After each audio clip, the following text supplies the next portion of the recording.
بسم اللہ الرحمن الرحیم۔ السلام علیکم ورحمۃ اللہ وبرکاتہ۔ الحمدللہ، آج دوسرے پارے کی تلاوت کی گئی ہے۔ اس پارے میں بھی سورۃ بقرہ ہی ہے۔ گزشتہ روز آپ نے سنا تھا کہ اللہ تعالیٰ نے آل ابراہیم کی ایک شاخ بنی اسرائیل کو جو دنیا کی امامت عطا کی تھی، پھر ان کی سرکشیوں کے سبب انہیں ان منصب جلیلہ سے معزول کر دیا گیا۔ دوسرے پارے میں بھی سورۃ البقرہ کا جو حصہ بیان ہوا ہے، اس میں امامت عالم کا عظیم منصب آل ابراہیم کی دوسری شاخ بنی اسماعیل یعنی محمد صلی اللہ علیہ وسلم اور آپ کی امت کو سرفراز کر دیا گیا۔ اس منصب جلیلہ کی تبدیلی بڑی نشانی کے طور پر امت محمدیہ کا قبلہ تعبیل کر دیا گیا ہے۔ قبلہ اول مسجد اقصیٰ کی تعمیر بنی اسرائیل کے سربراہ سیدنا یعقوب علیہ السلام نے کی تھی، اور بنی اسرائیل نے اسے ذاتی اور خاندانی جاگیر سمجھ رکھا تھا۔ بنی اسرائیل کو منصب امامت سے معزول کرنے کے ساتھ ہی ان کی تعمیر کردہ مسجد اقصیٰ کا قبلہ ہونے کا یہ اعزاز ختم کر کے کعبۃ اللہ کو یہ احترام عطا کر دیا گیا جسے بنی اسماعیل کے بابا اسماعیل علیہ السلام نے اپنے والد ابراہیم علیہ السلام کے ساتھ مل کر تعمیر کیا گیا تھا۔ یہ دونوں باتیں تورات میں یہود کو بتا دی گئی تھیں کہ اگر تم اپنی حرکتوں سے باز نہ آئے تو نبوت تمہارے بھائیوں کو دے دی جائے گی، اور جب منصب تبدیل ہوگا تو قبلہ بھی تبدیل ہوگا۔ اللہ تعالیٰ نے ارشاد فرمایا، اور اسی طرح ہم نے تمہیں سب سے بہتر بنایا تاکہ تم لوگوں پر شہادت دینے والے بنو اور رسول تم پر شہادت دینے والے بنے۔ حدیث شریف میں آتا ہے کہ میدان محشر میں نوح علیہ السلام اور ان کی امت کو لایا جائے گا۔ نوح علیہ السلام کہیں گے کہ میں نے انہیں 950 سال برس تک دعوت دی، لیکن انہوں نے تسلیم نہیں کیا۔ جب قوم سے پوچھا جائے گا تو وہ اس بات کا انکار کر دے گی کہ نوح علیہ السلام نے انہیں دعوت توحید دی تھی۔ پھر امت محمد صلی اللہ علیہ وسلم کی گواہی پر نوح علیہ السلام کے حق میں فیصلہ کیا جائے گا۔ قبلہ اس جگہ اور مقام کو کہا جاتا ہے جس کی طرف رخ کر کے نماز ادا کی جاتی ہے، جانوروں کو ذبح کیا جاتا ہے، مردوں کو قبروں میں اس کے رخ پر لٹایا جاتا ہے، اس کی طرف منہ یا پیٹ کر کے قضائے حاجت کرنا اور اس کی طرف تھوکنا منع ہے۔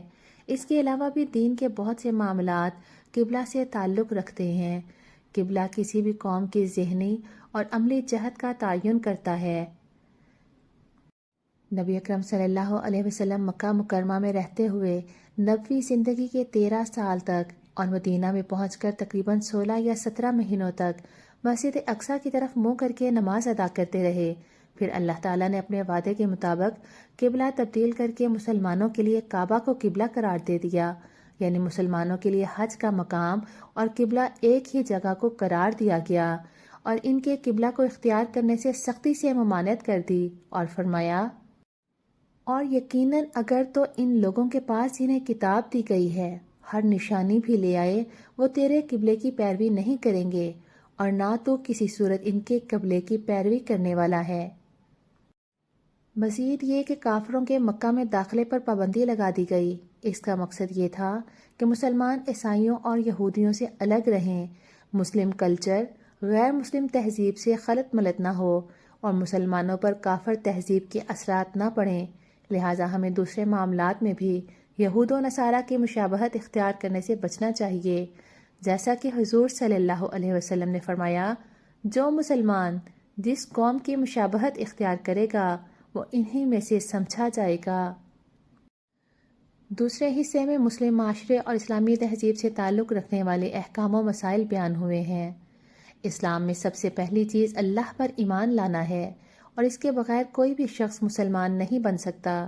اور اللہ پر ایمان لانے کا مطلب صرف مان لینا ہی نہیں، بلکہ دنیا کی ہر چیز سے بڑھ کر اللہ سے تعلق اور محبت کرنا، اور پھر اس محبت کا اظہار اطاعت سے ہو، تب آدمی سچا مسلمان اور پکا مومن بنتا ہے۔ جیسا کہ اللہ تعالیٰ نے فرمایا، اور لوگوں میں سے بعض وہ ہیں جو غیر اللہ میں سے کچھ شریک بنا لیتے ہیں، وہ ان سے اللہ کی محبت جیسی محبت کرتے ہیں، اور وہ لوگ جو ایمان لائے ہیں وہ سب سے زیادہ اللہ سے محبت کرنے والے ہیں۔ یعنی مومن سب سے زیادہ اپنے رب سے محبت کرتے ہیں، جبکہ مشرک اللہ کی بجائے سب سے زیادہ اپنے پیروں فقیروں سے کرتے ہیں، اور وہ یہ سمجھتے ہیں کہ قیامت کے دن یہ ہمارے کام آئیں گے، جبکہ قیامت کے دن جب وہ عذاب دیکھ لیں گے تو ان کی محبت اور تعلق کا صاف انکار کر دیں گے۔ ارشاد باری تعالیٰ ہے، جب وہ لوگ جن کی پیروی کی گئی تھی ان لوگوں سے بالکل بے تعلق ہو جائیں گے جنہوں نے پیروی کی، اور وہ عذاب کو دیکھ لیں گے اور ان کے آپس کے تعلقات بالکل ختم ہو جائیں گے۔ ایمان لانے کے بعد ضروری ہے کہ اسلام کے حلال و حرام کا مکمل خیال رکھا جائے۔ اللہ تعالیٰ نے بندوں کی ضروریات اور چیزوں کے خواص کو سامنے رکھتے ہوئے جو چیزیں انسان کے لیے مفید تھیں انہیں حلال کر دیا، اور جو چیزیں ان کی صحت یا اخلاق کے لیے مضر تھیں وہ بندوں پر حرام قرار دے دیں۔ قرآن پاک میں اللہ تعالیٰ نے ارشاد فرمایا، اے لوگو، ان چیزوں میں سے جو زمین میں ہیں حلال پاکیزہ کھاؤ اور شیطان کے قدموں کی پیروی مت کرو، بے شک وہ تمہارا کھلا دشمن ہے۔ اور پھر ارشاد فرمایا، اے لوگو جو ایمان لائے ہو، ان پاکیزہ چیزوں میں سے کھاؤ جو ہم نے تمہیں عطا فرمائی، اور اللہ کا شکر کرو اگر تم صرف اس کی عبادت کرتے ہو۔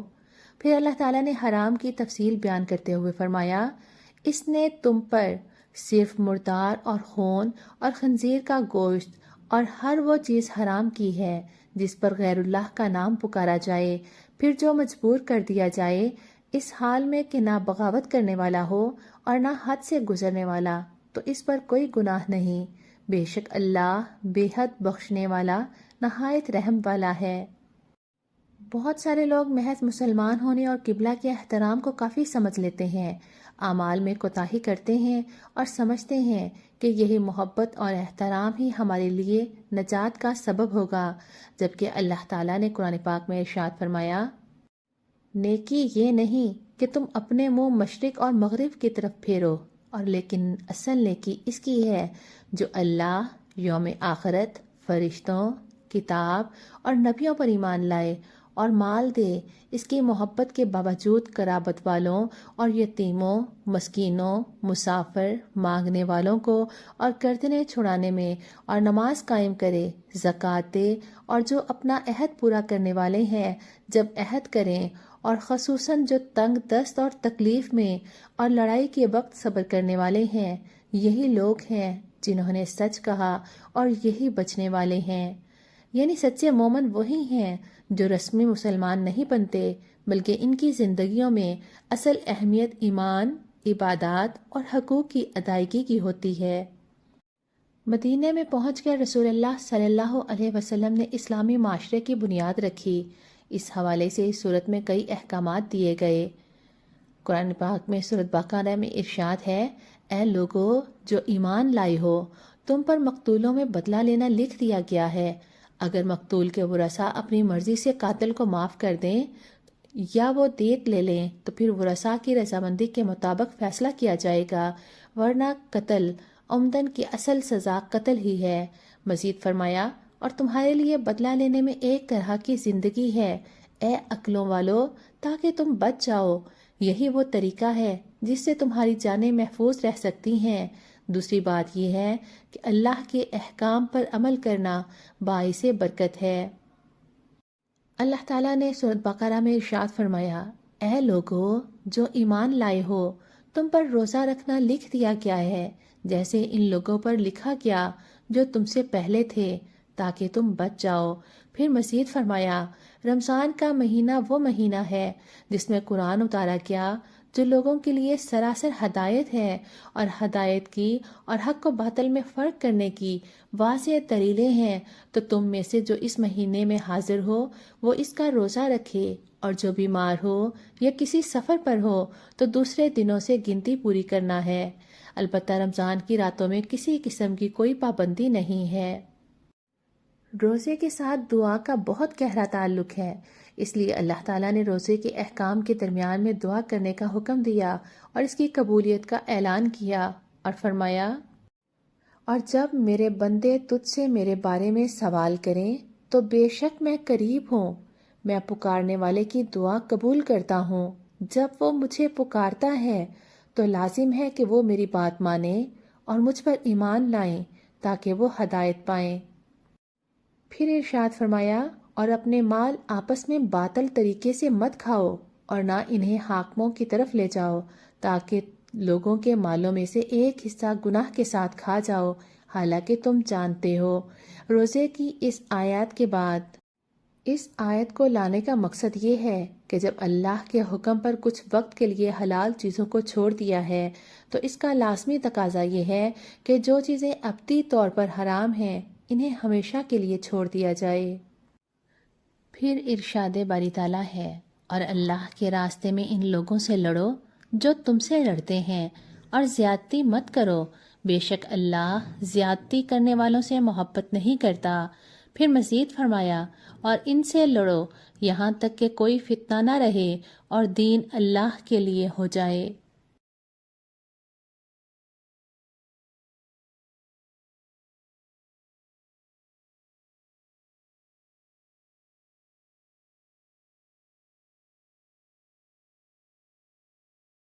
ایک جنگ میں ایک مسلمان نوجوان کافروں کی صفوں میں گھس گیا اور شہید کے رتبے پر فائز ہو گیا۔ بعض لوگوں نے کہا، اس نے اپنے آپ کو ہلاکت میں ڈال لیا اور یہ حرام ہے۔ وہاں پر سیدنا ابو ایوب انصاری رضی اللہ تعالی عنہ موجود تھے۔ جب انہوں نے یہ بات سنی تو سب لوگوں کو اکٹھا کیا اور فرمایا، تم کافروں کی صفوں میں گھس کر جہاد کرنے والوں کے متعلق کہتے ہو کہ اس نے ہلاکت اختیار کی ہے۔ اللہ کی قسم، یہ آیت ہم انصار کے متعلق نازل ہوئی تھی جب نبی اکرم صلی اللہ علیہ وسلم اور صحابہ کرام رضی اللہ تعالی عنہم ہجرت کر کے مدینہ میں تشریف لائے اور ہم نے انہیں جگہ دی۔ جہاد کا سلسلہ شروع ہوا تو ہم نے ہر چیز سے بے پرواہ ہو کر جہاد میں حصہ لیا۔ اس سے ہمارے کھیت، باغات اور تجارت تباہ ہو گئی، تو ہمارے کچھ لوگوں نے سوچا کہ اب اسلام مضبوط ہو گیا ہے، اب ہم جہاد کو چھوڑ کر کچھ وقت اپنی تجارت اور کھیت کھلیانوں کو دیں تاکہ انہیں درست کر لیں۔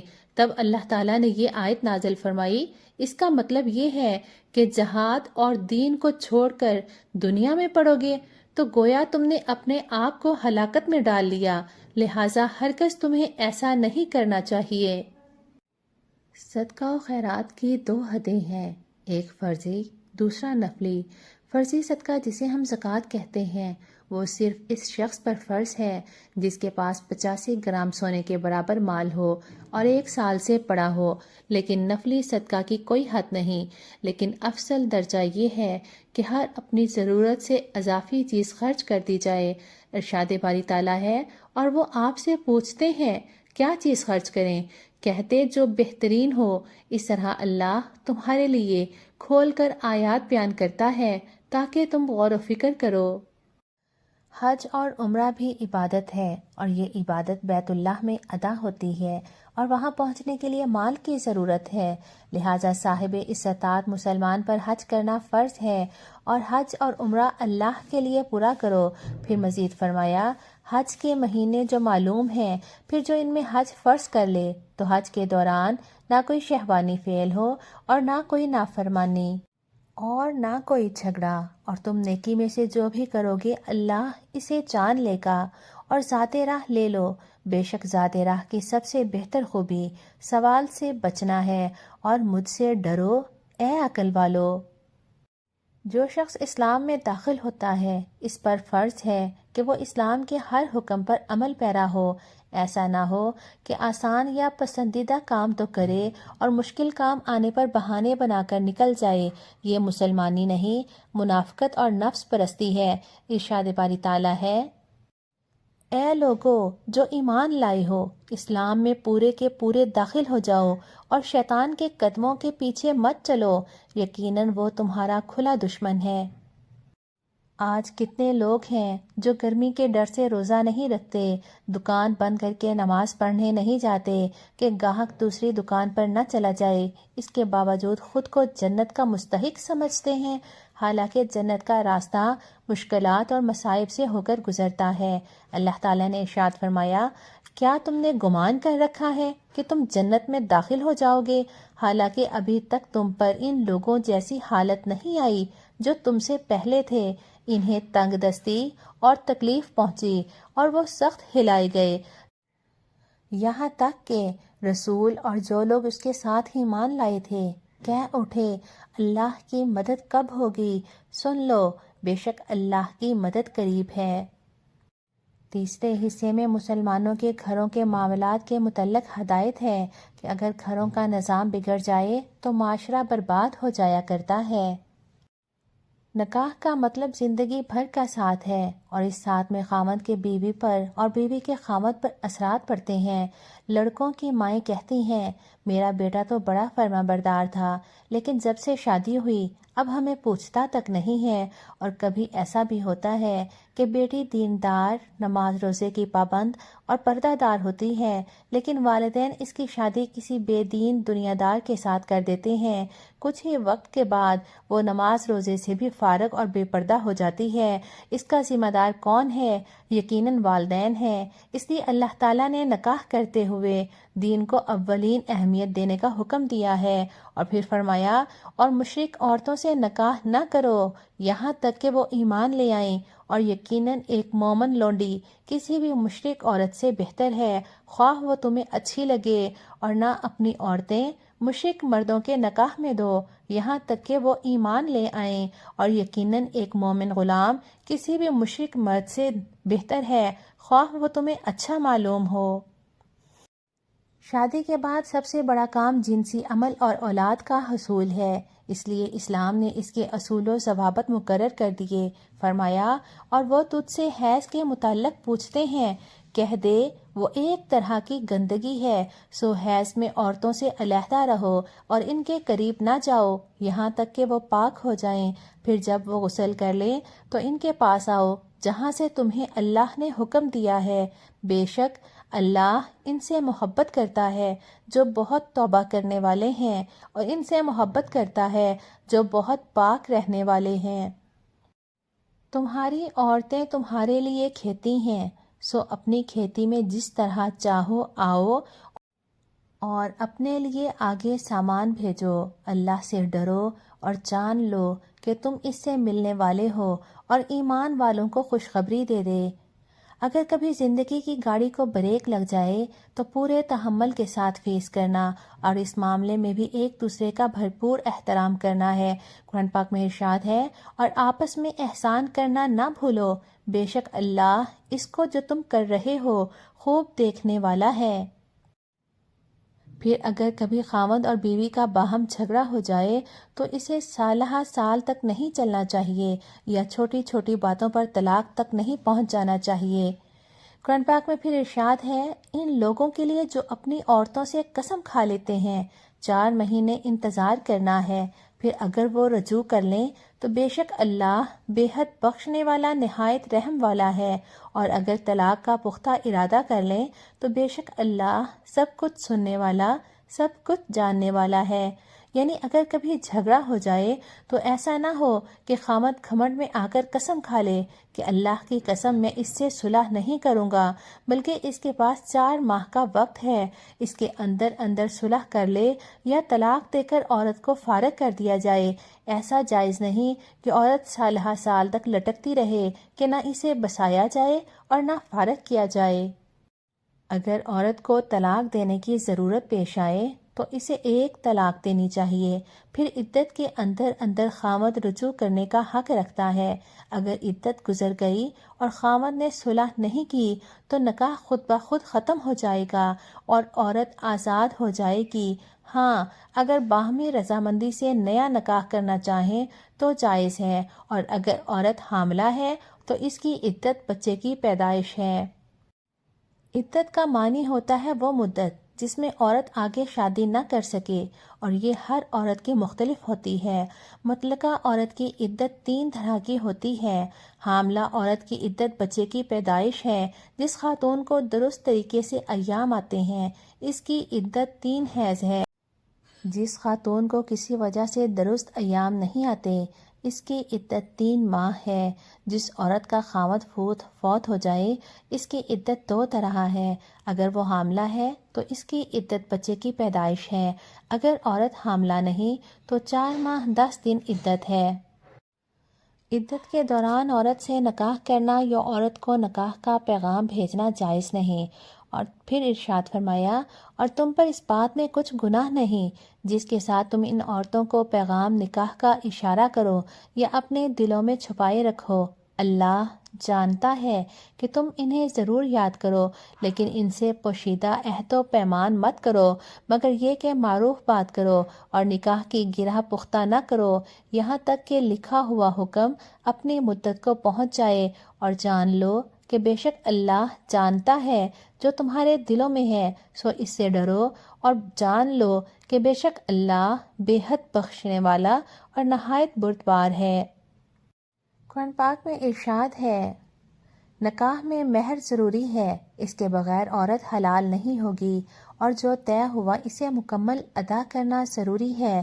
لیکن اگر نکاح کے موقع پر مہر کا تعین ہو گیا مگر جنسی تعلق قائم نہیں ہوا اور طلاق ہو گئی تو آدھا مہر دینا واجب ہے، اور اگر مہر کا تعین ہی نہیں ہوا اور جنسی تعلق قائم ہونے سے پہلے طلاق ہو گئی تو پھر بھی کچھ نہ کچھ دینا چاہیے۔